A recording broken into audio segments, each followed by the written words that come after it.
All around. They not, I mean, don't go back to doing that, yell to the front of dinner, but Okay. like stay within. Yeah. within the city.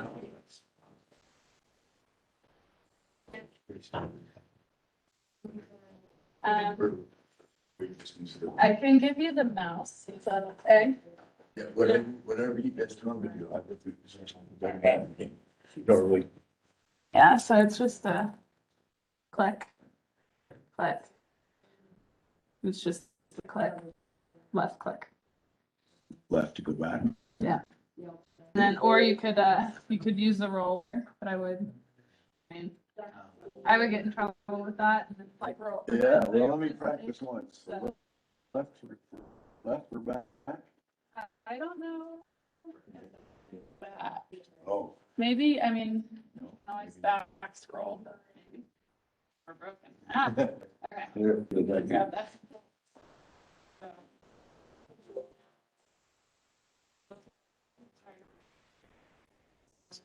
Well, you can do that.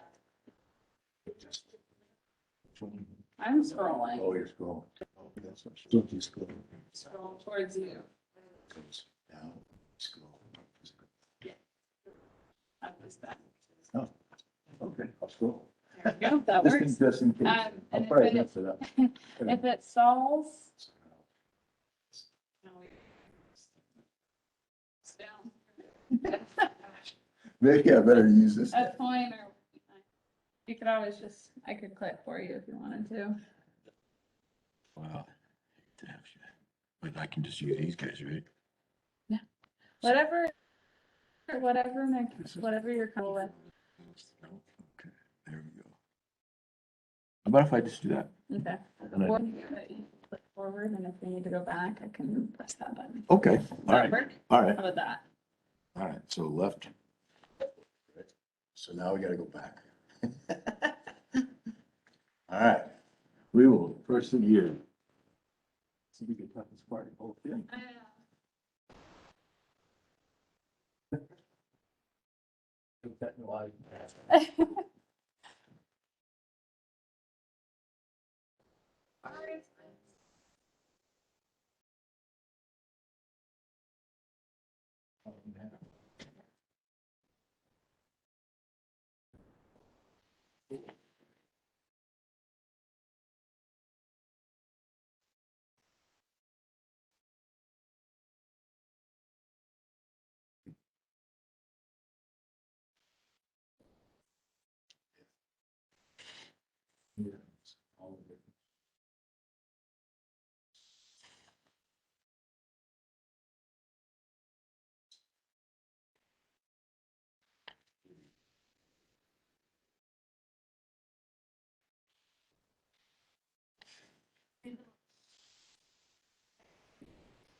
You can roll with.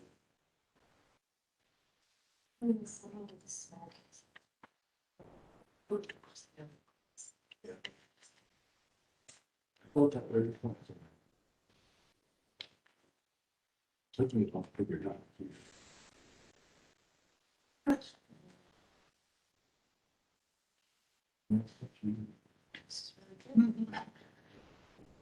Where's this from? Do you know?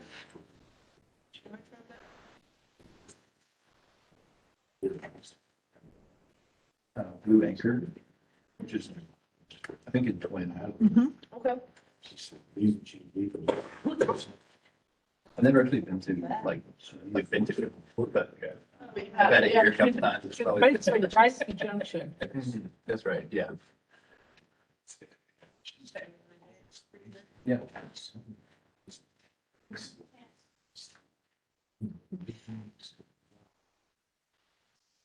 I like it when it's a little crispy. It's like, oh, yeah.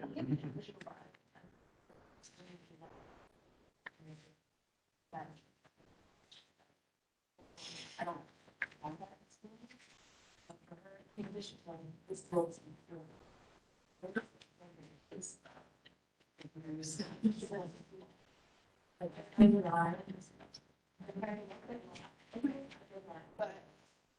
I think every.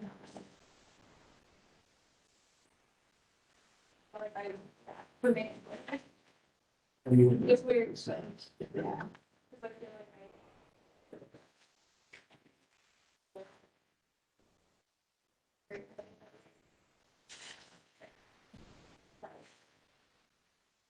yeah, you know, but it is a bit, I don't know, it's an old sentence. Yeah.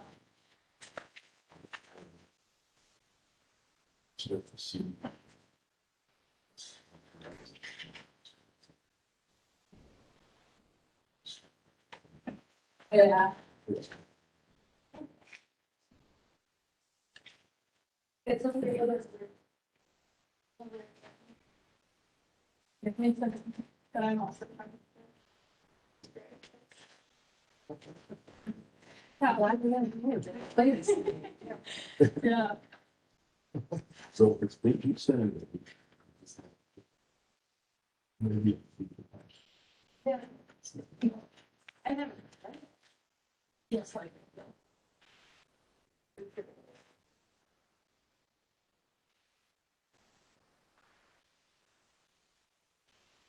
All right, folks, thank you all for coming. I just wanted to give a thank you to Opportunity Bank of Montana for providing the lovely meal that we have today. And then Blue Anchor was actually the restaurant that made that meal for you. And then with that, I'm going to give a brief introduction of Mr. Mosley over here. He is a MSU alum that has worked in Idaho, Texas, and Arizona before returning to Montana back in 1995. For the last 27 years, he's worked as a statewide MSU Extension Range Management Specialist. His work focuses on grazing management and finding ways for ranching, wildlife, recreation, and other uses of rangeland to coexist while respecting the health of the land and the people who rely on the landscape. Jeff and his family live between Wysall? Well, that's a new place I haven't been. And wrangling, and when they're not consumed with Class C sports, he is out helping friends and family in the ranching community. So with that, we've had 3 other Inter Roundtable series. The first one was on vaccinations. The second 2 were on soil health. One was done by the Mannix family, and then the other one was done by Marnie Thompson. And then our final one is going to be by Mr. Mosley over here. We have recorded all of those and they will be presented later on. I'll send out an email to everyone who put their email down saying thank you. We're also doing a quick survey. It should take no more than 5 minutes to fill out. We would love for you guys to fill it out. It gives us great input on what you want to see next year. So with that, we're going to hand it over to Mr. Jeff and hopefully you guys learned some good things about drought management. Thanks, appreciate the invitation to come visit with you. I was trying to remember the first time I was at this Rancher Roundtable. It was about 25 years ago. Going a long time, on and off. But so enjoy the meal. We're gonna hopefully not disturb your digestion too much by talking about such an uplifting subject as drought.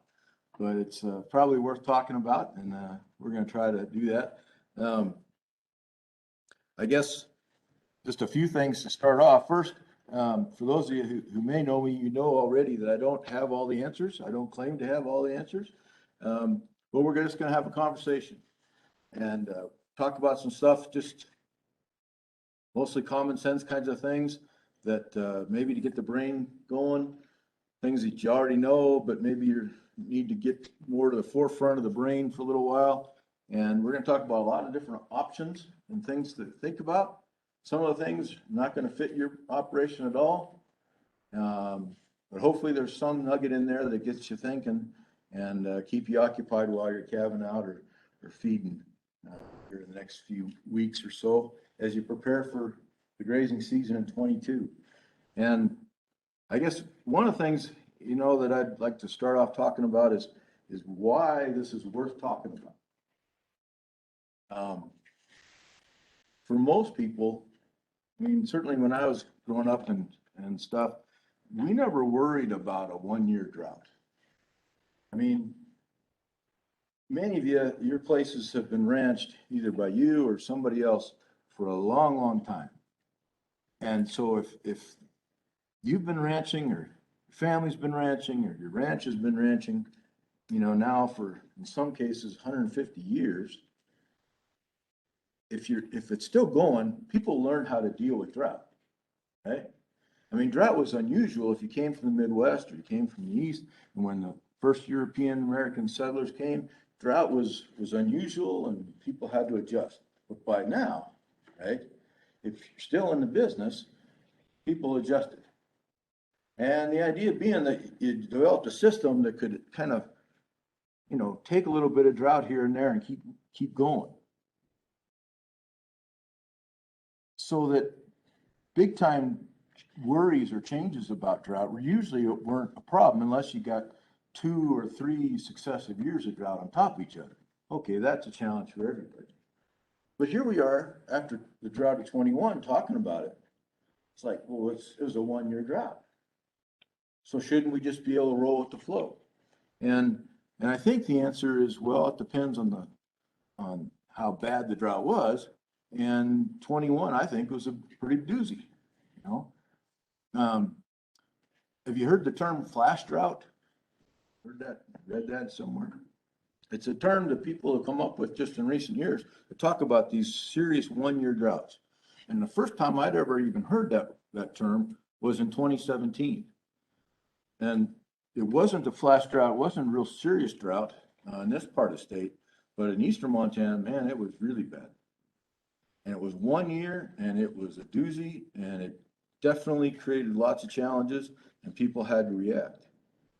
And so then we go along and here we are, you know, 4 years later in the drought of 21, another big time flash drought.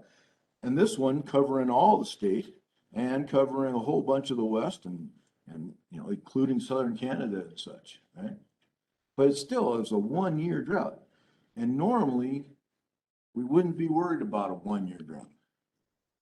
But it was such a big deal, it was such a big drought that it probably does deserve our attention, right? So like Aubrey was saying, we live, so it's between White Sulphur Springs and Livingston. That's where we live, right between Wilsall and Ringling. And we have just a small little place, postage stamp size place. We live, that's ours. And then we live right near my wife's family ranches. And so we're there to help.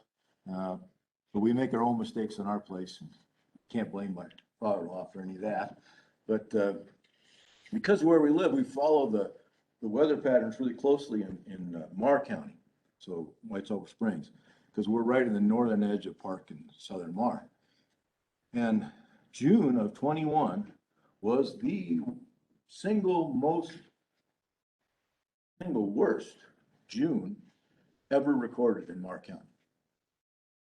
We had some pretty decent moisture in May, but it was too cool, too cold, and things didn't really grow much. And we really depend on May and June, and just like here. And then when it got warm, it turned off and it got hot and it basically didn't rain in June. And that created all kinds of problems that are still evident out my window every day. I talk about that too a little bit. So I think 21 was enough of a doozy. It was a flash drought of enough magnitude that it does command our attention a little bit.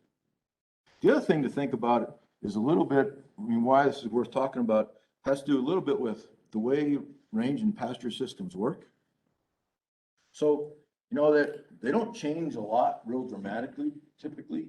They kind of go along and the plants and the water and the soil, all that condition, it just kind of sits there. And then every now and then the weather kind of conditions come together, and if it's good weather conditions, then the plants and everything, they make a positive jump forward. Things get better. And then it might sit there for a decade, maybe 2. It just kind of goes along, little fluctuations, you know. And then you wait for the next time when those conditions are just right. And if the plants are healthy, then they make a positive step forward, right? Then, every now and then, the weather conspires against you. And it usually takes two or three things to come together, kind of make a triple whammy. But when things create the perfect storm or the perfectly bad condition, right, that creates stress. And so what you're hoping for is that the plants are healthy enough so when the bad stress comes, they can withstand that and they can recover quickly after it. And then you're trying to keep your plants healthy enough so when the weather conditions conspire in your favor, they can respond favorably and things get better. That's basically the idea of grazing management. You try to keep plants healthy so when things are good, they respond, and when things are bad, they hold their own and come back quick afterwards, right? But what you wouldn't want to do, right, is you wouldn't want to set the plants up so they were weak, vulnerable to stress, like a flash drought. And then what you really wouldn't want to do, if you could avoid it, right, is to add extra stress by grazing management after the drought or during the drought.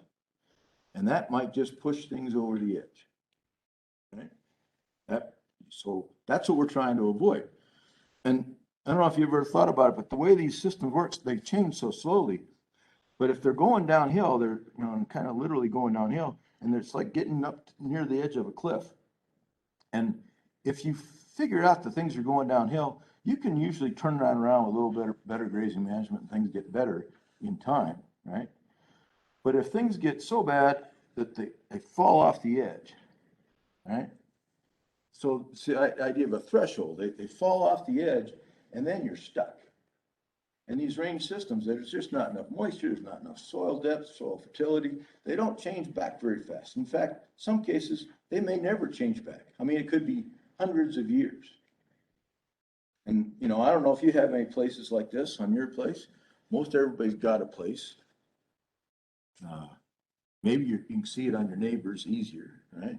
But it's really common to find places in the area where something happened, maybe years and years ago, and it's still just stuck there. And even though it's been good management since then, it just isn't as productive, and it just doesn't seem to be changing much. And that's really common in range systems. So what you really don't want to do then is in a flash drought or in a drought situation is do something that would push you over the edge, because if you do that, in some cases, it could be generations before it would ever get back. Good friend of mine, with his family, their family was the first European American settlers in Marr County. So they had the pick of the litter, right? They got to pick spot, and they picked a really nice spot.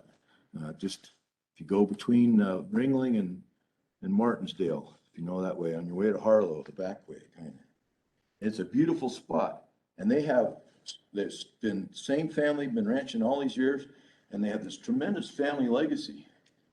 And they know what's gone on in this landscape, and they've got spots too, right? Almost everybody's got spots. They know kind of what happened at that spot. You may not know what happened at your spot, but the point is, if you get one of these, and if things conspire against you, you're probably going to be stuck with it for a long, long time. And that's what we're trying to avoid. So the question is 21, enough of a drought to command our attention? I think it is. I think it's worth talking about. I'm not a chicken little kind of person. I don't think the sky's falling. I don't think the world's going to heck. But I think it's a big enough thing to command our attention. So, drought is an inevitable part of living here, right? If you don't like drought, time to move, right? But it's always going to be here. In this part of the state, you can count on, for years and years and years, you can count on 2 years out of every 10 being a drought year. Some parts of the state's worse. You go to Webo County, it's 4 to 5 years out of every 10. You can count on Webo's way over on the east side. And if you can count on it being really common, right? So it's an inevitable part it's normal, right? But some years are drier than normal, some years are drier than others, right? If you get into a dry year, what do? Well, the drier it is, the more you have to adjust, right? So, I mean, ranchers are the most adaptive people I think there are in the world, right? You adapt to things every day, right? You start out with a plan A, things are going along, and then a heart breaks, right? Or you get the call and the heifers are out on the road and you got to drop everything and run and put them back. Now you're on to plan B, right? I mean, this is a normal part of ranching, right? It's continually being adapted. Right? So it really shouldn't shock anybody, right? That if the weather changes, then our management has to change. That's just common sense. And the more abnormal the weather, the more management has to change, the more abnormal it has to be. Right? I got a simple brain, so it's like, okay, abnormal weather, abnormal management. There's nothing in my being that should suggest, I mean, all my experience, right? All your experience tells you, you can't always do the same thing. If the weather changes, you got to adapt. Right? So this is one way to think about it that's worked for a lot of people. When you're getting ready for the grazing season, you kind of have your normal plan, the plan A, right? And then depending on how drier it gets, you maybe make some adjustments. And these are numbers that have worked out pretty well for a lot of people. But if it's like 15% drier than normal, that's not an official drought, but it's enough to notice. Okay? So it probably takes some tweaking. Right? When you get to 25% drier than normal, that's an official drought. And that's probably going to take a little bit more of an adjustment. And then if you get into 35% or more, then it's going to take more adjustments, right? So a lot of ranchers that I work with, a lot of people I know, they've got these different plans and they actually have them written down. Right? More ranchers that I know, they got these plans, but they're in their heads. Right? There's nothing wrong with that. In other words, if you know what you're going to do if it turns off 15% dry or 25%, right? But what I would suggest to you is that there's some real value in writing it down. For one thing, it makes you think it through a little bit clearer, right? And maybe if you think about it ahead of time, things that might really be options. There might be some options there. The other thing I've seen in a lot of ranch families is it might be perfectly clear in your head, but not so clear maybe in your spouse's head or in your, whoever you have as your ranch crew that you share labor with and stuff, siblings or children, or whoever it may be, right? So they're just stressed like heck. You're sitting there really calm because I know what we're doing. If it turns a little dry, we got it covered. Right? So actually writing it down is a benefit, but actually sharing that then with your crew, there's some real value there too. Okay, but just this concept that when the weather changes, we got to adjust. And what I'm suggesting to you is that 21 was a big enough weather event that we probably need to adjust in 22. So very abnormal weather should require may at least require very abnormal management. Right? Common sense. Okay. Was 21 abnormal or very abnormal for you? Everybody's drought situation is different. All across the state, even pasture to pasture on the same ranch. Okay? You know how variable weather can be from ranch to ranch, portions of the valley, portions of the county. Nobody got hit in the same way. Nobody is hit to the same extent. So there's going to be lots of variation in how much people have to adjust, right? And it also depends on financial situation and labor and all these kind of things going into the drought, right? But I would suggest to you that 21 was a big enough deal that probably needs some our attention, right? And the grazing management in 22, and as we'll talk about maybe in 23, needs to adjust some. at least some, okay? So, start thinking about this, and it reminds me of a quote. You may have heard this quote, probably haven't heard of the guy who said it, but this idea that you can if you think you can. If you've made up your mind you can't, you're absolutely right. Okay? So this fellow here on the right, that's Dean Cromwell. Anybody ever heard of Dean Cromwell? Probably not. I never had, but I like his quote. He's a really famous guy, though. He's the most successful track coach in the history of the world. He coached more NCAA track champions than anybody, and he coached more Olympic gold medal track champions than anybody to this day. And you can tell by his outfit there, bow tie, that was a long time ago. He was a track coach at USC, University of Southern California. So, you know, be that good a coach, he must have been a pretty good motivator. And this is one of his quotes, right? You can if you think you can. If you've made up your mind you can't, you're absolutely right. That's self-fulfilling prophecy, right? Okay, so here we are talking about doing things different. Now, I've been told that those of us in the male species do not handle change very well. Right? It may be true, female species as well, but I've been told that it's definitely true for the male species. Right? You start thinking about what you do on your places, right? And there is a very good reason why you do what you do. And in some cases, it took generations to figure that out, to figure out the right system for your piece of ground, for your objectives, right? Taking into account your labor situation, maybe some off-site income, maybe not, right? It can change through time depending on family health situations, right? Like I have one friend, he completely quit raising replacement heifers because it just came down to him and his wife, and he was getting older, and so he just buys bred 3-year-olds so that he doesn't have to calve out heifers anymore. He didn't used to do that, but as his life changed, he changed, right? But the point is, there's a reason why you do what you do. And here I am talking about doing something different, right? That's kind of uncomfortable for most people. You ever heard the adage, never tear down a fence till you know why it was put up in the first place? I mean, there are reasons why you do what you do. You maybe haven't even thought about why you do what you do, why you do what you do, why and where, because that's the way you were taught, maybe by dad or granddad or uncle or something, right? But there is a reason, and it may be a really good reason.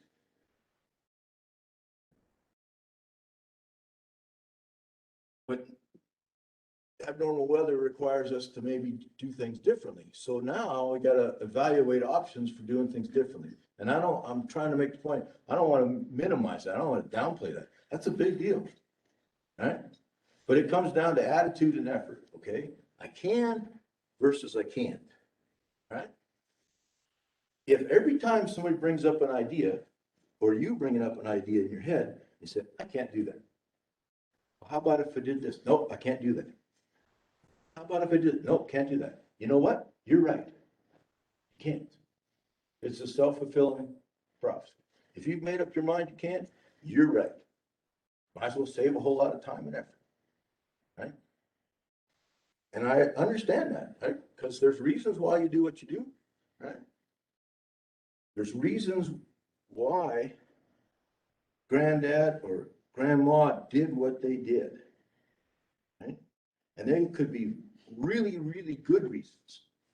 I got this little, so I said we had this little postage stamp size place between Wilsall and Ringling.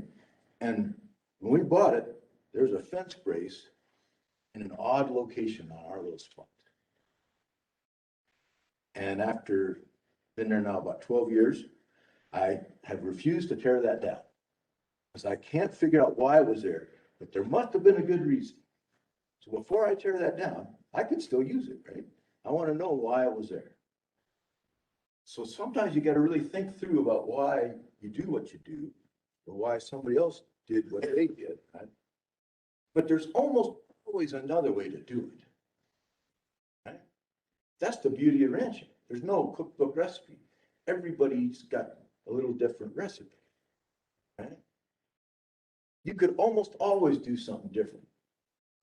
So you got, if you're starting to think about doing something different because of serious drought, you gotta, I really don't like this expression, but you gotta think outside the box. You gotta think abnormal. For some of us, that's easier than others, right? You gotta think about doing things different. Now, as you start thinking about doing things differently, you might come up with a whole lot of lousy ideas, right?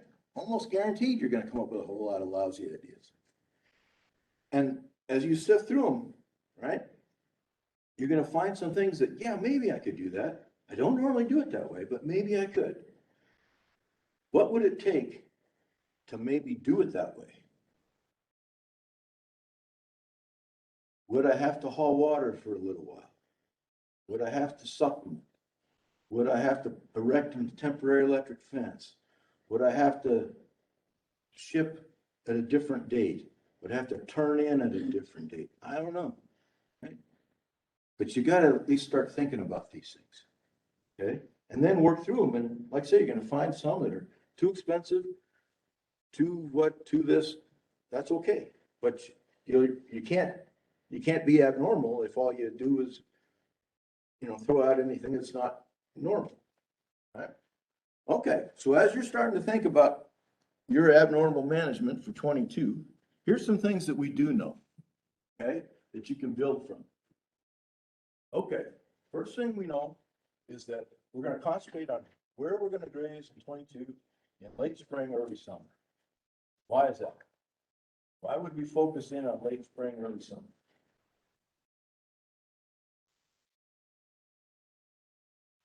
Is that time of year when plants are normally kind of vulnerable to overuse?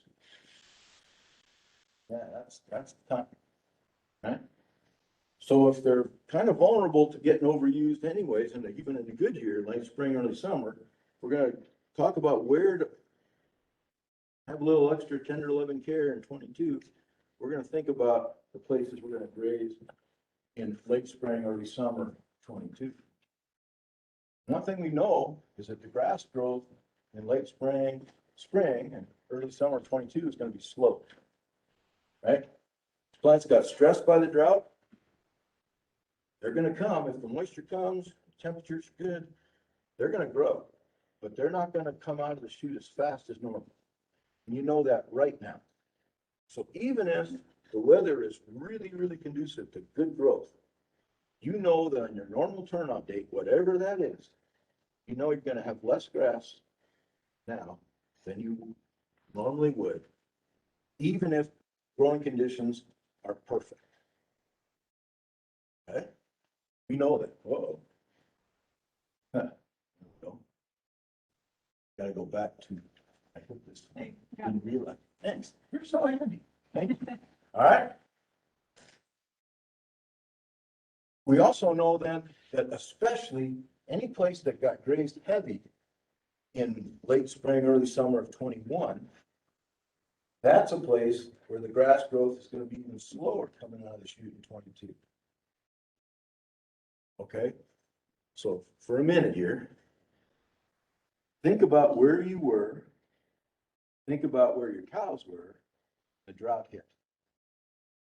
Okay, think about where you were when the Twin Towers went down, Challenger, or JFK got killed. I don't know, but think about where your cows were when the drought hit. For most of you, you got more than one set, right? So you got to think about where each set of cows, cattle, sheep, goats, horses, where they were when the drought hit. And it wasn't the same for all of it, and it wasn't the same for every part of your ranch, right? The places that got grazed hard in late spring, early summer before the drought hit, then the drought hit, those did not get a chance to recover, right? Because the drought came. Those places are the ones that got stressed by the drought. The places that got grazed, even if they got grazed heavy, after the drought hit, plants went dormant, right? And they can handle grazing during dormancy pretty tough. I mean, yeah, you can overdo it. And if you overdid it for several years in a row, yeah, that would be a big deal, right? But this is like the silver lining of drought in general, because more of the grazing season occurred when the plants were dormant. So focus in on where you're going to graze in spring and early summer of 22, and think about where you grazed in spring and early summer of 21. And if there are any of those places that got hit a little hard, or any of those places that were maybe not quite as healthy as you'd like going into 21. Right? So you start thinking about all your pastures and portions of pastures. Yeah, I know there's this little spot over here that's been a problem and the plants weren't so good going in. Well, if that spot got grazed in early spring, early summer of 21, man, that spot is going to be slower to come out of the drought than any other spot. And that spot probably needs a little extra TLC, right? So as you start designing things and thinking about it, you got to think about these different spots and when they were grazed in relation to when the drought hit. And how hard they got grazed before the drought hit. And how healthy they were before the drought hit in the previous years. Okay. Start thinking about those spots. Okay. The other thing we know is that there's going to be little to no carryover grass 21 available to us in 22. Now, most, perhaps all, probably all of you are better grazing managers than me. Okay? Well, we have this small little place. We have no carryover grass left. None. Right? We hosted Thanksgiving dinner, and it snowed a few days earlier. I was really happy because it covered it up. Fortunately, had a little schnook, and by the time my father-in-law came down the lane, it was all bare again, and he's one of the smartest guys I've ever met. High school education, brilliant rancher with a very dry sense of humor. And anyways, he just comes in and says, huh? Looking a little short out there. Yeah, thanks, Dave. And it is. I hate looking at it. I love the snow because it's covering up. We have no carryover grass. Is carryover grass important? Yeah. Do livestock, cows, horses, sheep, do they eat any carryover grass in the spring and late summer? Yeah, they do. People have actually studied this. And in our parts of the world, it's about 20% of their diet. By the time you get to about July 1, they quit eating the carryover grass. Then the new grass has got enough structure to it, and the old carryover grass is starting to fall on the ground anyways. But basically in May and June, about 20% of their diet's old carryover grass. I have essentially zero carryover grass. Grass is going to be slower coming out of the chute, right? Going to be slower growth. And I'm about 20% short because I don't have any carryover grass. Unfortunately, I know this right now. I've known this for months. It's added a lot of stress to my life, right? Probably yours too. But we know this right now. Many of you have bigger places. You've got more options, right? What you need to be thinking about is, where do I have some carryover grass? Could I graze that in spring or early summer of 22, even though maybe I don't normally do that? Why don't you normally do that? There's reasons, right? Maybe it's because you're next door to the neighbor's bulls. Maybe it's because the water isn't ready, or the water runs out, or the water isn't sufficient. Could be a whole myriad of things, right? Is there anything you could do to overcome that in this abnormal situation? Because if not, you can't go in with the same numbers at the same time, because there's less grass there, right? If you do, it's setting things up for a bad year, okay? So even though it's warm, if we get great weather, we're gonna have, the plants will come back from 1 year's drought. They're gonna do just fine. But it's not gonna be till like July 1 that they've caught up. So May and June, they're gonna be short. And if you don't have any carryover grass, you're short that as well. And this is setting things up for some problems. One of them would be grass tetany. You know, tetany is the deal where the grass is really lush and green. And if they eat that without any fiber in the diet, it messes up the magnesium calcium ratio in their blood, and you can actually tip them over. And performance goes down, and they don't rebreed, all kinds of stuff, bad things happen, right? The way they get by on eating some of that green lush grass early in the spring, right, is because they're also eating that carryover grass to give them balance out the diet. You take away that carryover grass and you turn them out on that really lush green grass, could be major troubles. And I know a bunch of veterinarians, maybe we'll talk about that the other day, they're concerned about that. So maybe you've never ever fed, you know, magnesium tetany supplement. It usually takes about 10 days to 2 weeks to get them up to speed before you turn them out. That's something to be thinking about. Or if your normal place you go in spring doesn't have very much carryover grass, but maybe I've got some carryover grass over here, then I got to think about not going there as like I normally do, and maybe going over here. And then what would it take to accomplish that? What are the impediments? I don't know, right? But you start thinking. Another situation is with poisonous plants, similar to tetany, right? The old adage is that the poison's in the dose, right? So a lot of these poisonous plants, they get grazed, but they don't have toxic effects because they got enough of the old grass or the new grass to buffer out the diet. Right? Most of these poisonous plants, these early season forbs that came through the drought just fine, right? They're gonna be ready to go when the moisture comes this year. Things like death camas and low larkspur, local weed, things like that, right? So, but even if you didn't have any more of those weeds, you just had the same amount of those poisonous plants as normal.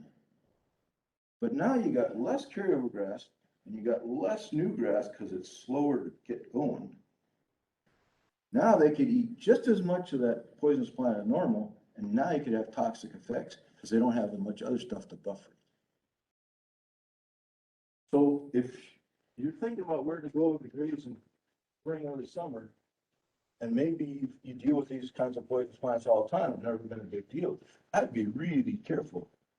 I'd be trying to think of another alternative place. Or I'd really watch it, make sure I didn't graze it too close, and they started eating lots and lots of those poisonous plants. Okay. So again, the good news is with decent weather, things are gonna rebound quick. And by the time we get to July 1, everything could be just fine. So it's really May and June that I'd like you to think about doing something different, okay? We know there's less standing grass in most places at least. We know grass growth is gonna be slow, so in our normal turnout date, we got less grass. You will recover by seed set by July 1st-ish, right? Depending on elevation here in the valley and stuff, right? But the mulch won't recover. Right? So think about where the standing dead and the mulch comes from. Again, I got simple brains. Okay, the grass grows, right? We graze off some of it. Some of it's still standing there. The next year, that's the standing dead. That's the carryover grass. And then the next year, that falls on the ground and that becomes the mulch, right? So you got to grow it 1 year, leave some the next year. It's not till the third year it's laying on the ground. So if you don't have any carryover grass, like at our place right now, we're not gonna, even with normal growth, we're not gonna get back to normal mulch till, let's see, 22 to grow it, 23 to be standing dead, that'd be 24. Okay, is mulch important? Is that soil health last couple weeks? So probably remember, yeah, that can be important, right? All kinds of things. Holds the moisture in the soil, provides organic matter, feeds the bugs in the soil, right? All kinds of good things. And you talked a little bit about grasshoppers too, right? Mulch is really important for grasshoppers. The mulch creates a little moist conditions and keeps the temperatures cool, that there's a certain instar, certain development stage in the bad grasshoppers that it kills them. You take away the mulch, the soil is bare, soil is much hotter, those grasshoppers flourish. So, like at our place, we're set up really bad for a bad grasshopper. If you've got any places that don't have any mulch left, those are places to watch. And you know, because we're talking about grasshoppers, if you treat those early, it's worthwhile. If you wait, you miss the window and you waste a lot of money. So look for those places that don't have much mulch. But it means then that if I don't have much mulch, don't have much carryover grass, I gotta take it easy for 2 years. At least during May and June, 22 and 23. Again, everybody's in a different situation, right? But for most people, stocking rate's gotta be less in May and June of 22 than normal, and maybe 23, okay? And I would say for most people that I've seen, it's about 20%, some people more, some people less. But as a decent number, I'd be thinking about 20% less. You can judge your own conditions, right? But remember, if you had to go 20% less, there's two different ways to do this, right? If you reduce your stocking rate, you can either have fewer livestock for the same amount of time as normal, or you can have the same number of livestock as normal, but they're in there for a shorter amount of time. Both ways reduce stocking. Many people in the state had to call a little deeper, right? So you've already reduced numbers in many cases. That's going to help. If you also shrunk the amount of time you're in these pastures in May and June, that would help. So let's say you have 10% fewer cows than normal, and you're in there for 10% less time than normal.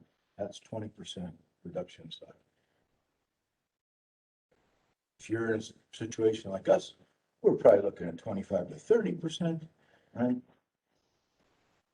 And we didn't call any deeper, so we're in a world of hurt, but we got to probably stay in there 25 to 30% less than we do normally, right? Some of the situations, some ranches are going to be in a situation that it's easier to have fewer numbers. Most people, it's going to be easier to have fewer amount of days. Okay. So again.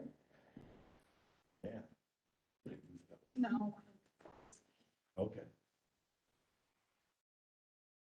So again, I want you to think about where your cows were before the drought hit, May and June primarily of 21. Where are you going to go in May and June of 22? And what would you need to do to reduce the stocking rate in those pastures in 22? And I'm suggesting to you that, yeah, for many people, we've got fewer numbers, but for most people, it's going to mean staying shorter amount of time in there. Okay, if you go into your May, June pastures, you stay 20% less time. Okay, so I'm really bad at arithmetic, but let's say you normally stay in there 20 days in a pasture before you move on. And you want to stay in there 20% less. 20% times 20 days. I think that's 4 days. So I'm going to stay in there 16 days instead of 20, for example. Right? And then I'm going to move to the next one. And if I do that, then I'm gonna go to the next one. I'm gonna stay in there 20% less or so. And then I'm gonna go in there 20% less. Eventually, I'm gonna get to July 1. Plants, and again, elevation maybe the 10th, some people, somewhere around early July. And then, once I'm there, as Steve said, then what I can do, plants going dormant, now I can lengthen out how long I'm at each pasture. Because the plants are dormant. So now, because I gotta go somewhere, right? So now I'm just gonna be in there a few extra days in the next pasture, a few extra days in the next pasture. Right? That's an easy tweak that most people can do that will make a big, big difference. You'll reduce stocking rate, those May, June fields, by shortening that up and putting it on the far end. And that'll make tremendous difference, right? Other things you could maybe do. All right, this is my personal favorite. Can I lease pasture? This is the male avoidance strategy, right? My wife tells me this is how I approach all conflict, and she's right. I don't like conflict. I ignore it. I hope it goes away. So my solution is, I'm just gonna, in fact, I don't have any grass. I'm just gonna go somewhere else that's got grass, right?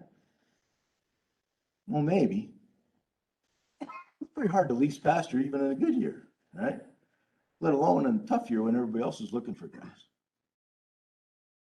But I'll tell you a story, right? Just as an example. So right behind our house, there's a CRP field. The guy who owns the CRP field doesn't have any cows. Right next door, right, our other next door neighbor, he's got cows, okay? About 5, 6 years ago now, so kind of a drought deal coming. And so the guy with the cows calls up the neighbor with the field, says, hey, things stay the way they're going. I'm pretty sure the Secretary of Agriculture is gonna authorize emergency grazing and haying on your CRP field. If he does this, if the Secretary of Agriculture does this, will you lease that to me? He says, sure. And they agreed to a price. Okay.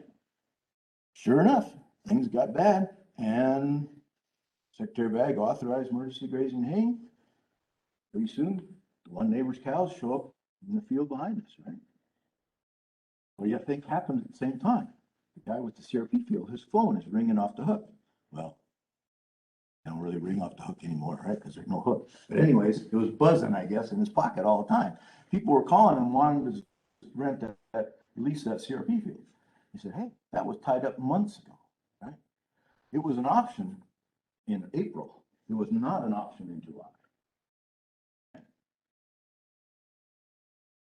Finish out the story. This summer, things were looking a little bleak at our little place. We're looking back, behind there, hey, maybe we should call up Dave, see if he'd, lease that for us this year. But it's looking kind of bleak. I'll call him up and says, no, sorry, it's already spoken to. What I didn't know is that not only did they make that arrangement for that year, but they made that arrangement forever, or around, right? And sure enough, they had agreed that if the Secretary of Agriculture ever allowed emergency grazing and haying on that field, it was going to this ranch. That's good forward thinking, man, So things that are options could be options if you think ahead. And now is the time to be thinking ahead, right? Another thing people were doing, have already done, it's too late for most people to do now, but something you could think about. People were thinking ahead and they planted winter forage crops, winter annuals. So they could graze those fields in early spring or late spring. Oh, yeah. Right? So planting an annual forage crop to be able to graze it in late spring to delay turnout on the major range. A hay barley, for example, some wheat or something like that, right? A cool season friendly. Now it's too late to plant that, right? But if you know of anybody, you or somebody else who has some of that, there's a potential there to graze that. I mean, even if you only got 10 days out of it, 2 weeks, right? For a lot of people in the state, grain crop is coming up, Granted, there's not that much around in this part of the state. The grain crop's coming up and grazable, the first 2 weeks in May. You can come off of that and still get enough moisture to get a grain crop off of it. Right? So some people are making deals, they're gonna graze it for a week or two, 10 days, right? Then they're gonna come off and then it's still gonna be cropped. Other people, if it's on their own field, they're gonna judge the situation. If it's looking bleak, they're just gonna graze it out. Okay? That's an option to think about. If you have any tame pasture, you've got any crest wheatgrass or Russian wild rye, or best wheatgrass, some of these tame pasture grasses, right? This is when it's really gonna pay off. Those plants have been selected, they're bred for it, they can tolerate heavy use. If you've got a choice, this is the time to put the extra use on those plants and give your native range as much a break as you can. The idea is you want to keep the grass on the native range as well as the pasture, but especially on the native range. You want to keep the grass ahead of the cows. Anybody ever heard that guideline? Keep the grass ahead of the cows. The idea being that if the grass can grow and gets far enough along, then when the cows graze, the grass growth can keep up with it. If the cows come in before the grass is very far ahead, they can keep it grazed down and the grass never grows as much. So the idea is let the grass get ahead of the cows and you'll have more grass. My predecessor, John Lacey, many of you maybe knew John. He had my job for about 15 years before I came. And he had a really good way he'd studied this, quantified it, and had a really good way of talking about it. He said, for every ton of hay you feed in May, you get 2 tons of grass in June. Right? The idea that by letting the grass get ahead of the cows, you double your forage production. So anything you can do to delay turnout is really advantageous. And if that means pounding your crest wheatgrass field a little heavy this year, by God, do it. It'll take it. It'll come back. But hitting that native range May, June of this year, heavy, that could really be tough one. You could pay for that for decades, right? For most people, this is a terrible year to try to delay turnout. Because the easy way to do that is what? Oh, just keep feeding hay. Yeah, sure. I'm already looking at our haystack, right? It's getting a little short. And I've been shorting them on purpose all winter long. Hopefully they still don't too bad, right? So for most people, they're not going to be able to delay turnout by feeding. So can you go somewhere else, raise some annual forage crop, and you graze extra heavy on the tame pasture? Or if you can't do any of that, just don't stay very long in each place, each pasture once you do turn out. Okay, a couple other things. Can I graze in spring, early summer 22, where grazing was light in 21? Say, my God, what was it you? We did you? It was a severe drought. I don't have any such places. Everything got grazed heavy in 21. And that may be true. That's true at our little place. Okay? But I've also seen a lot of places where that's not true. Prime example is where the water dried up. Right? Water dried up in 21, the cows never even got to that portion of the pasture, where you maybe then ever even turn out into that pasture. Right? Grazing was light or maybe not at all in 21. Man, that's a perfect place to go in spring, early summer 22. Well, I don't normally do that. No. How come? Here's what, right? Okay. Is there any way to make that work? What would I have to do? Would I have to haul water? Anybody ever hauled water much? Have you ever done it? You probably don't like it much. I've hauled a lot of water. I don't like it much, but if it could buy me 10 days, 2 weeks, I'd do it in an instant, right? You say, okay, well, let's see. Do I have a tank? Yeah. I got a trailer, an old truck I could put one. Yeah. Okay. When was the last time I checked those nozzles and all the couplings and everything, right? if I work on that stuff now, I could be set up to maybe haul water. If it gets to be July and I'm scrambling around for parts, and gosh knows with the supply chain stuff, I might not even be able to get the parts, right? It might not be an option, right? Could I, a lot of times it's a portion of the pasture. Give you an example, like last summer, this was down around Broadus. It was so hot and so dry that even in May, the cows were stinking really close to the water. They never even ranged out, right? That grass never got impacted by grazing all of 21 up there. Now, if you turn it into that pasture and there's all this short grass coming back, cows would hit it again, right? But if you could maybe put a temporary electric fence there, right? To utilize this grass that didn't get grazed last year. Or maybe you put some supplement tubs out there, or maybe you break it to your 14-year-old son that he doesn't get to go to football camp all summer long. He's gonna be out there on a horse herding cows, right? I don't know. What would it take? But those are the kind of things to be thinking. Right? Then, like you said before, where was the grazing in spring and early summer last year? Where did the grazing occur after the drought hit? Man, that's where I want to try to go. It's May and June of 22. Places that got grazed late. Because those places didn't get grazed, didn't get hurt much at all by the drought. I know that's not what you normally do, because you didn't do it then, right? So what would it take? And it may not work. There may be some big impediment, something you just can't overcome. That's okay. But at least you considered it and you thought of it. Most people have a hard time thinking about doing things differently, especially if you've done them for a while. Right? Said partly because somebody was pretty smart and figured out what fit your place. So sometimes you need a sounding board, somebody you can talk to that can evaluate options that you might not be able to see, right? And we all know this as you drive by, right? You all sitting here, I know this. You may not voice them, but every one of you know things your neighbor could do different. Point being, it's a lot easier to see things when you're just a little bit removed. Right?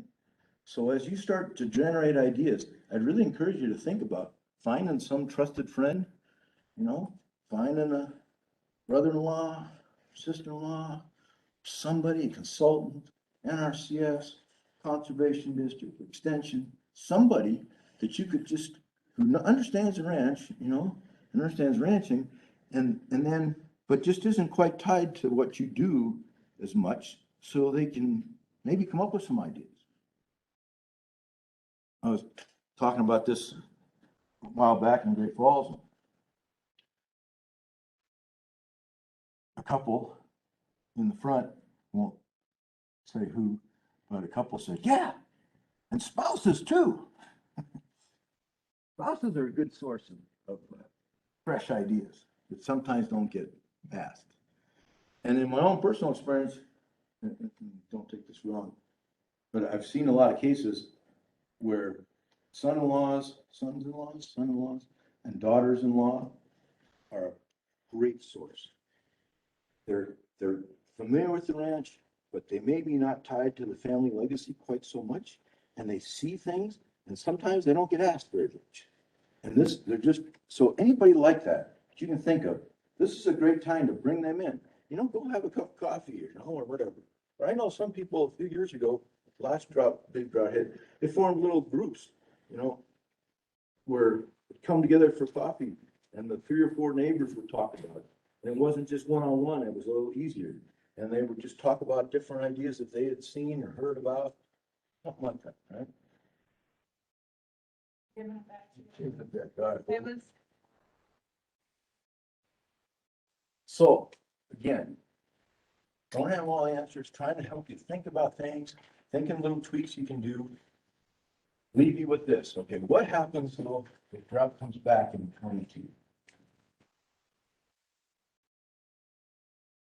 Well, first off, hopefully we're all doing a lot of praying, okay? that it doesn't. Because 2 difficult years in a row, that stresses about everything. Financially, grass-wise, cow-wise, everything, right? But we at least gotta think about it. One thing we know, though, as we're thinking about it, is that the moisture in the mountains and stuff, snowpack, it's important, but it's not that important. Okay? Or it's important for some things and not so important for other things. It's certainly important for irrigation water. It's certainly important, right, for in-stream flows for fish and floating and things. It's certainly important for stock water. It's not very important for growing grass. In our part of the world, spring moisture, April, May, June, and for this portion of the valley, it's pretty much May, June. But all the grass growth is almost completely dependent on spring moisture. Fall moisture, yes, it helps. That's when some of the buds are set. They're going to grow in the spring. But April, May, June, okay? So by the time you get to July 1, you've got what you're going to get, right? So it can rain a whole bunch in July, it can rain a whole bunch in August, maybe in September. The point is, it ain't gonna grow much grass. Plants have already gone dormant, they've already shut down, it's too hot. They might green up, but they ain't growing much. So if you get to July 1, there's really no reason to delay making some serious decisions past that, because you got what you're gonna get. Make sense? Again, it might rain and it might be good for some things. Might extend your irrigation season, you might be good for Haber, might be important for stock water, but it ain't gonna grow much pasture or rain grass. The other nice thing about that date is that's also when the USDA corn report comes out. Anybody with Midwestern ties will know, be familiar with the old adage, knee high by the 4th of July. So when the corn in the Midwest is knee high by July 4th, the 1st of July, that's a good year. When it's higher than knee high, 4th of July, it's a really good year. And when it's below knee high at the 4th of July, it's not such a good year. Pretty much that's what the USDA corn experts do. They walk around the fields and see how high the corn is. Right? Maybe a little more detail than that, but not much. Okay? So by the 4th of July, 1st of July, USDA issues a corn report. They got a pretty good idea what the crop's going to be like in 22. As soon as that comes out, then all the feeders know, right, what the price is going to be, and everything solidifies. Right now, there's a whole lot of speculation going on what's going to happen, right? But by the 1st of July or thereabouts, it's pretty darn firm. So it coincides really well. We know what we got because we can see it. That's what we got. And we can get a pretty firm idea of what our cattle are worth, what the price is going to be. So you can start making some firm decisions in management and market. There's really no reason to wait much past July 1st. If it's really dry, it may pay to even be making some decisions earlier than that. We can talk about that later if you want. All right, what else can I do? So I'm gonna, that's my trigger date. If I need to call, could I call Beaver? You bet. And almost everybody did that this year. And it just means being more harsh. Anything that's open goes, even if it's your favorite cow. Well, not her, maybe, because we all got favorites, and that's part of the idea of ranching, right? We have an old heel horse, roping horse on our place, and my wife's first roping horse that she owned, she won a saddle on it. just about had her convinced to send it down the road, to loose horse sale this fall. And she's still there. I'm feeding her all winter and I think she's gonna die in our place now. I can't tell my wife we have to get rid of her. But what I always taught was, if you bring a new one in, you gotta let one go. And since this one can't be ridden anymore, my gosh, we found this really nice young horse in Ekalaka. Brought it home this fall. She's gonna be great. Now I'm feeding another one. It's not good, right? And yet, that's what we're gonna do. There's more to it than just dollars and cents and stuff. Right? If I'm gonna cull deeper, question is, what should I cull? Okay, anything open, that's gonna be high on the list. Anything that's slightly broken down, that's gonna go, right? But there's two different ideas here, and some of you, I'm sure, have thought through this past year. Do I call old cows or my younger stock, right? So one line of thought would be, well, the younger ones have the highest nutrient demands, right? So if things are tough, those are the ones that are gonna fall apart quickly. And so I should maybe get rid of those and keep my older cows who can rough it out and get by.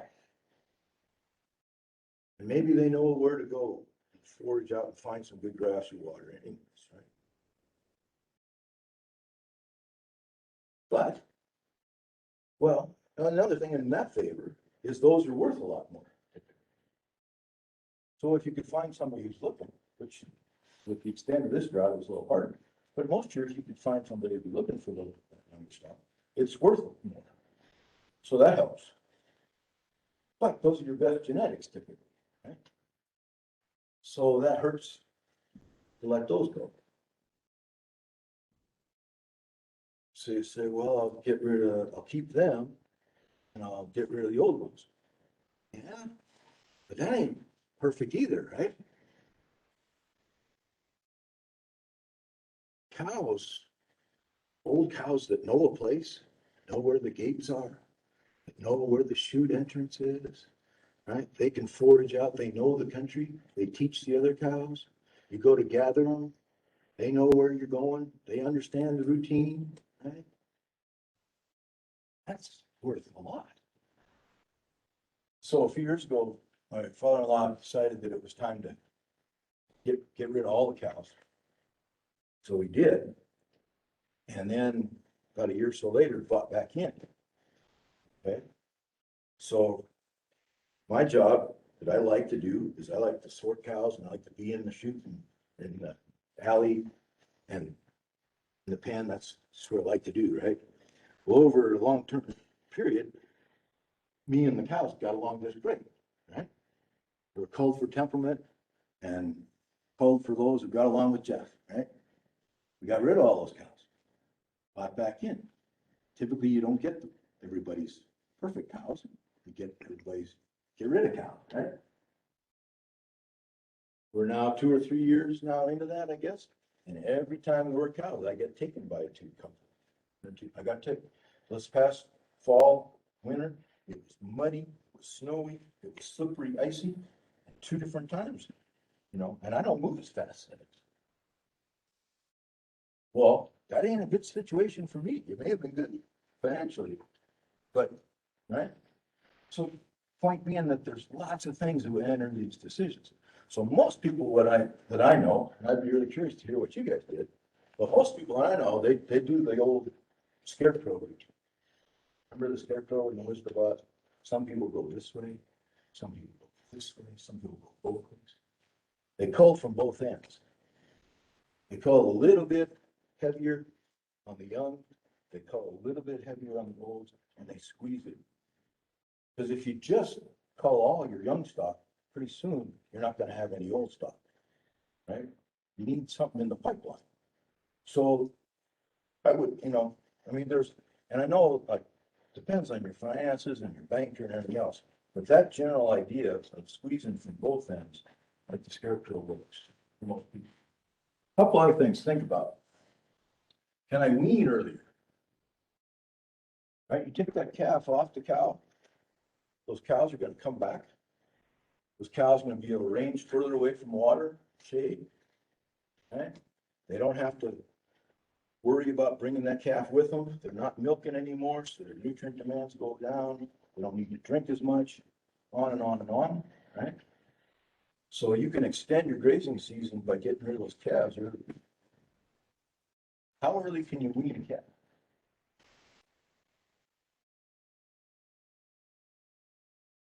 How low can you go? Huh? Anybody ever been to a dairy? 2 days. No, well, I said 2 months. Yeah, at a dairy, it's literally 2 days, right? We know that you can pull those calves off and the calves can live and prosper, right? But that's a lot of work. They have a fully functional rumen by about 3 to 4 months. So it's relatively easy to wean them at 3 to 4 months. You can do it earlier. People have tried that and tested it, and it works. 60 to 120 days, it's been, Fort Keogh has done that.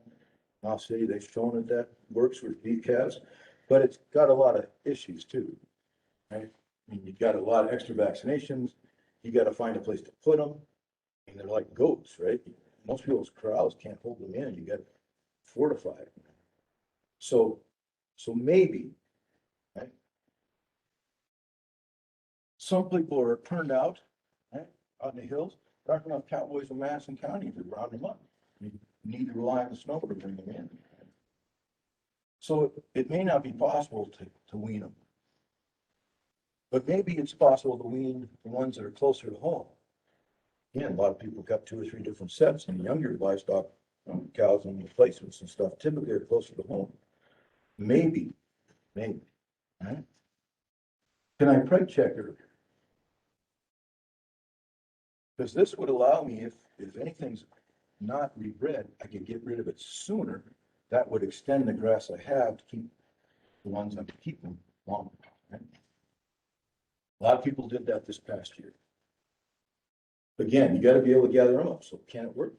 I don't know, depends on your situation, but I know some people, they actually set up portable corrals around water sources. That's where the cows are hanging out. They set up portable corrals, they preg checked out in the field, marked them with chalk, right? And they went over to that water source and gathered up some other cows and preg checked in the field, and then called whatever was over. Whatever wasn't rebred. Maybe.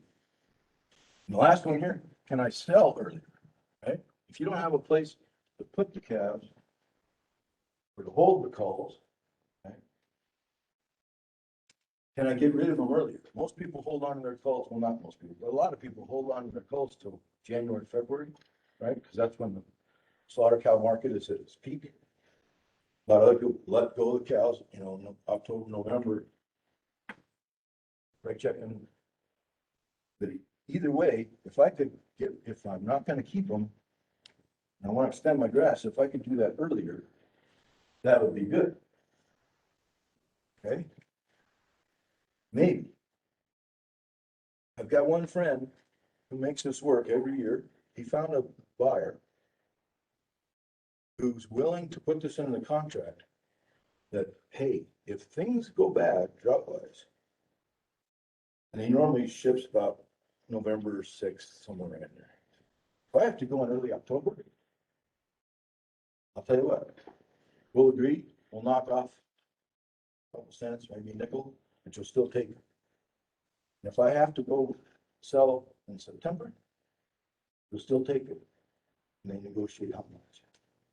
That's his risk, one of his risk management strategies. Because a lot of times, you try to sell them early and the buyer says, I didn't agree to that. Now, would every buyer do that? No. You have to look long and hard. But it's just an example of an option that, you know, could be out there for you to think about. But if you could do any of these things, if you can cull deeper, if you can wean earlier, if you can preg check earlier, if you can sell earlier, you can extend your grass a lot. Right? Meaning that just simple arithmetic, right? You gotta which is tough because I'm not good in arithmetic, right? But let's say you got a 1,300 pound cow, right? And it's consuming about 3% between trampling and eating. So what's 3% of 14.03 times 1,400?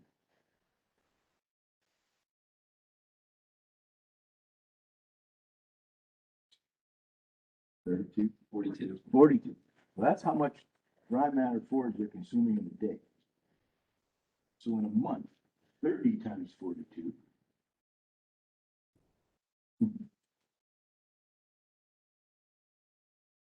1260. Very good. All right. So at least half the time, right? So that's what the cows eat. So if I call any open cow sooner, I just saved myself 1,260 pounds of grass that another cow can eat, right? For another one. So if it's 3%, let's say the calf is, you guys got big calves, 600 pounds? 650, At what age? like at weaning time, Oh, but let's say 600 is fair. So 3% of 600, 18 times 30, 18 pounds a day times 30 days. How much? 40. So about a quarter of the time. So for every calf I get off, I can get off early, I got a quarter ton extra grass to get the other ones by. It mounts up in a hurry if it's there. if it's there. But see, you run, I mean, if you got all the animals, I mean, it's just such so simple, but if you got all the animals there, what you have in forage goes away quicker, right?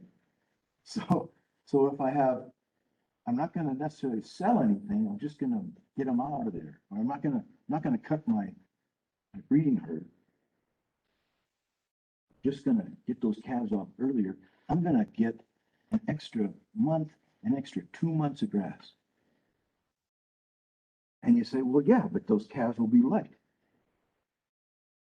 And that's gonna hurt financially, and that may be true.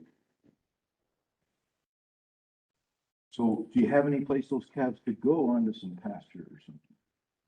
Hay after man, bring them right back up. I don't know. But then you gotta think about your alternative is to cut your breeding herd. And that really hurts, and that hurts for a longer time. So anyways, I'm sure all of you work through things like that with your banker and accountant. But all those things will work if need be. But what we're really gonna do is we're all just gonna go home and pray. And we're gonna pray steadfastly, right? Between now and so we get April, May, and June, good rains with good temperatures. And if that happens, we only gotta make little tweaks into how we graze and we will be just fine.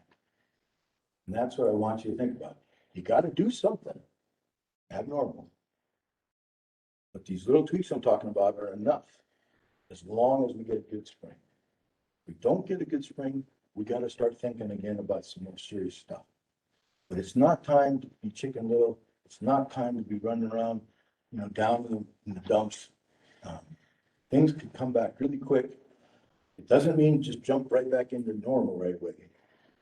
But just a little targeted TLC in certain pastures, certain times. And we can come through this. So, again, lots of options, lots of things to think about. Not necessarily any answers. Some of it doesn't fit anybody in here. Hopefully something fits somebody, or it stimulated you to think about something else.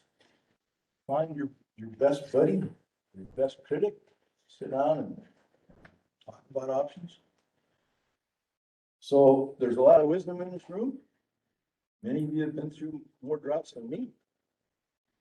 Probably figured out some things that worked for you, some things that haven't worked. It'd be really nice if, instead of everybody having to make the same mistakes, share anything that worked for you or something that you tried that you'll never try again. Anybody? Are there other options that weren't up there? So we always have a couple of rest pastures that would go into first in the spring, but they didn't grow as much as they normally do.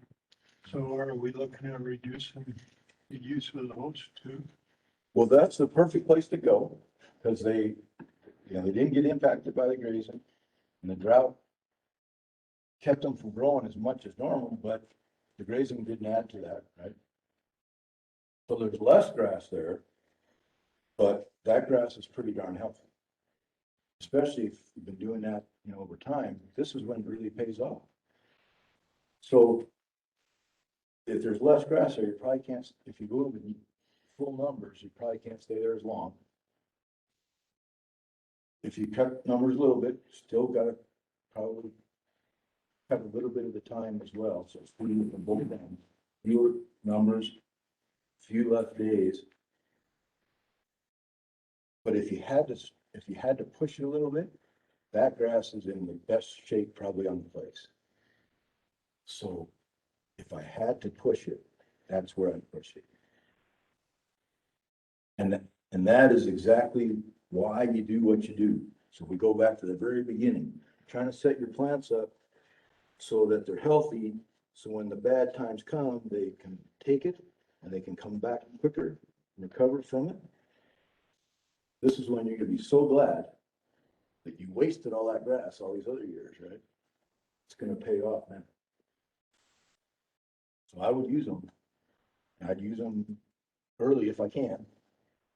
I wouldn't hesitate to use them a little heavier than normal if it would benefit something else. There should be enough of that grass to get us through July. And that'd be outstanding. Because again, things are gonna be dry, dormant, armored by the time you turn it into August. That's ideal.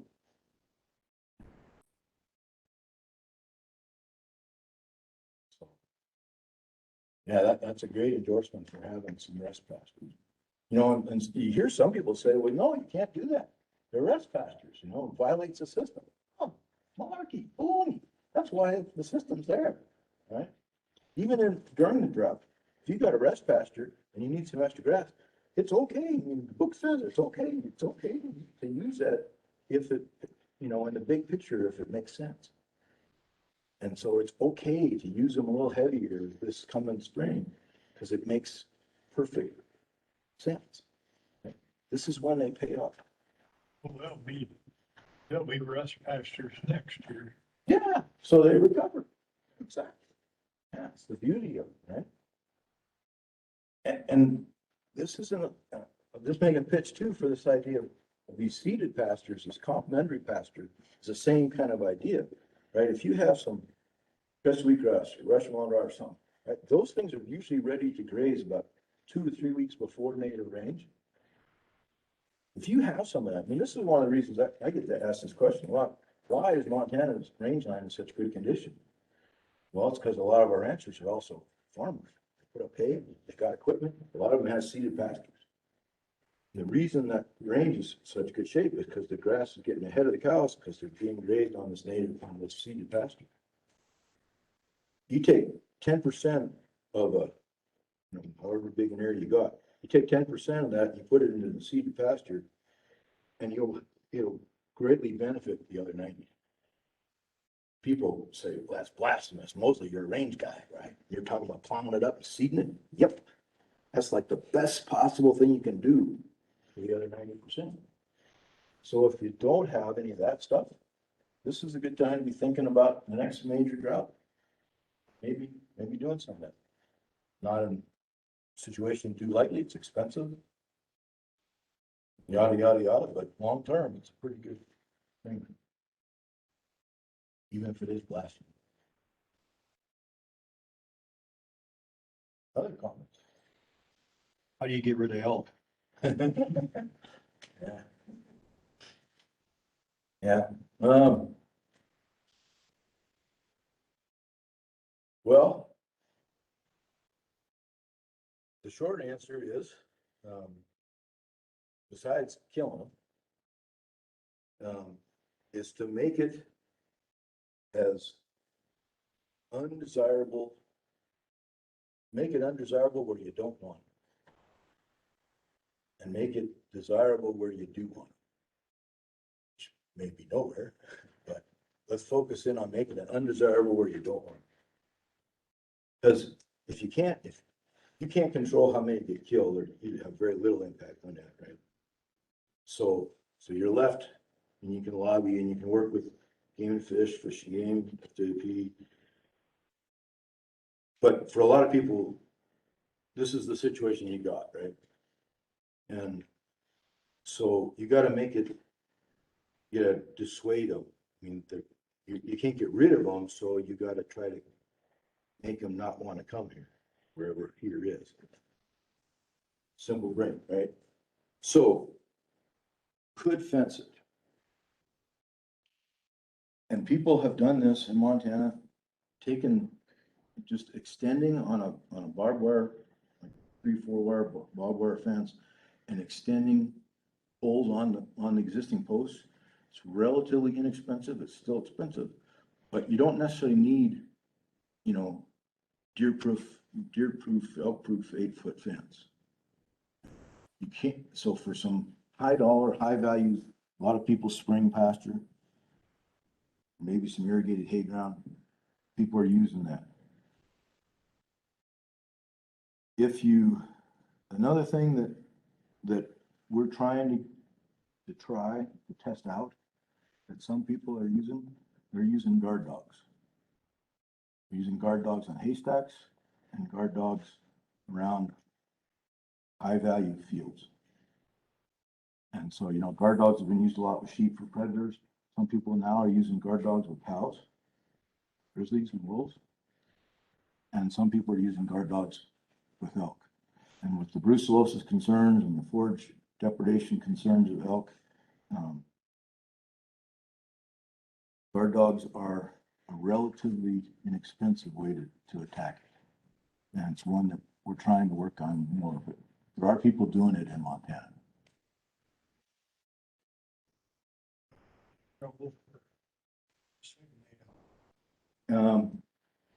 Not yet.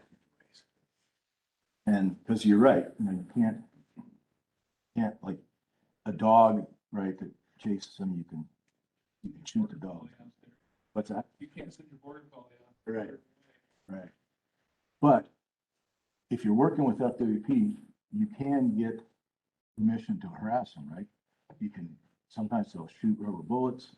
Sometimes you're allowed to kill a couple of them, 1 or 2, right? You harass them, you shoot at them, right? Some of that stuff helps.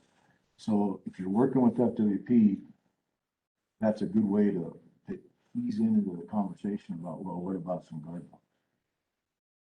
And, but it's because they're a guard dog, so far it's viewed as legal. Guard dogs can, you know, they harass predators, they kill coyotes, they harass grizzlies and black bears and wolves and stuff, right? And so far that has not been challenged legally. Could it be? Yeah, someday. So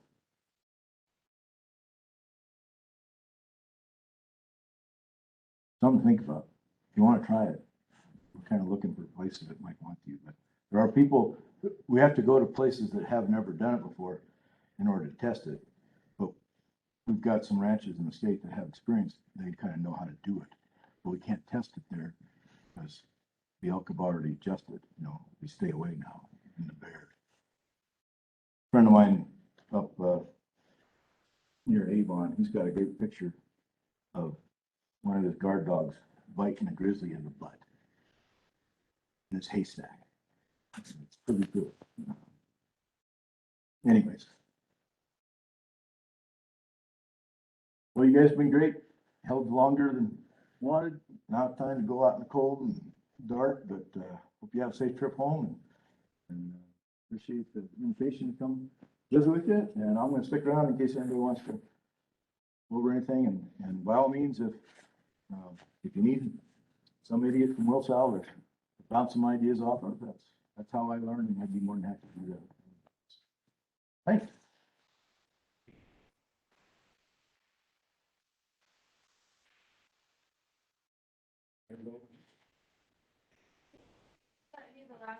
3 events before tonight and you have your email, we'll send you a link to the survey. If you don't have that, or if you prefer to do it via paper, I'm just gonna pass some of these down. We love your feedback on this whole series that would help us decide what to talk about next year.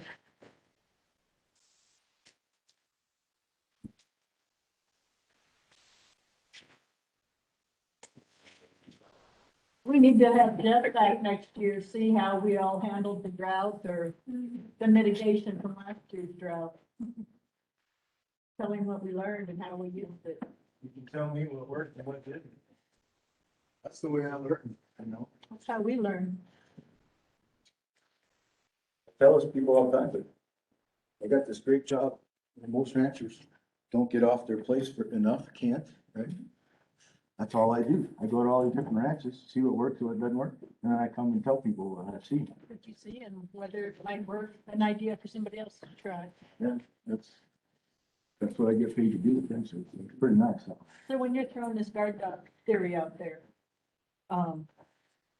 granted, if they're gonna do with cows, they have to get acclimated to each other and all, but are you touting one breed of dog, or are you going with a couple different ones, qualities? Most everything I've learned about guard dogs came from one breeder, and unfortunately, he got run over by some cows and got killed. Oh my God. Years ago. But the people, there are some really good breeders out there, and most of them look at composites. They take certain different traits, and they either run more than one breed in a group, or they breed them together into composites. And those are positive traits in them all. And then the dogs vary a lot in personality. So, like, some of them like to stay home and close to the cows. Some like to roam around, and some are more aggressive than others. And usually you want some of all that. How are you working them when they go into the stackyards? Are they fenced in? What's keeping them at the stackyard? Those ones are actually fenced in the fenced backyard. But it's better if they can chase the predators or whoever. And their natural instinct is not just to run up to the fence, and bark. They want to go. And if it doesn't take long for the predators and the elk and stuff to figure out that they're not coming out. So better if they can go. And they'll go. We actually put GPS collars on a bunch of dogs for about 3 years, 7 or 8 ranches across the state, and tracked how far they went away from sheep. They will. If they get on a bear or something, they'll chase them a long ways.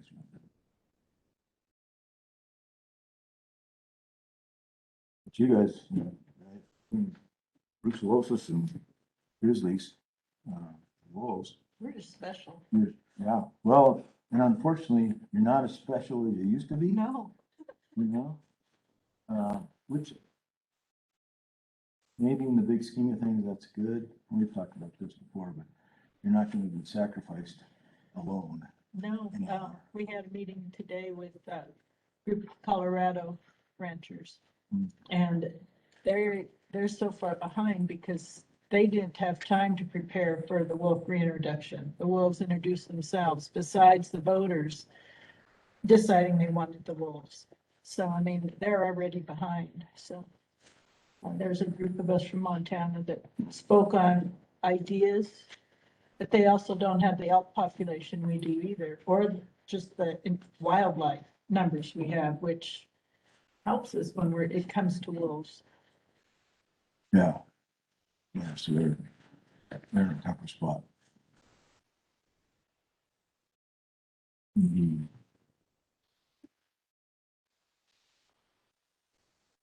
I don't know if you've seen I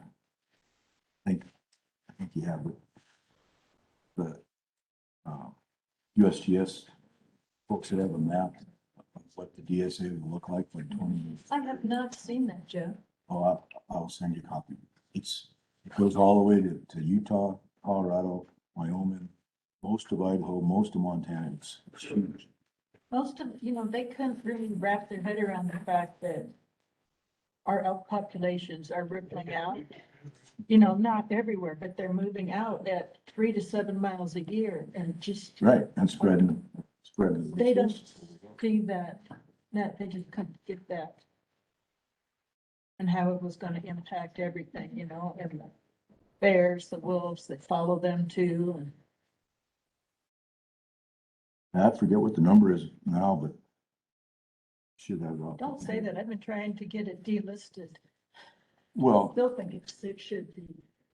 well, all that would help, I mean, to give more flexibility, but like the Yellowstone elk, it's like 90% of them don't winter in the park anymore. I mean, you go down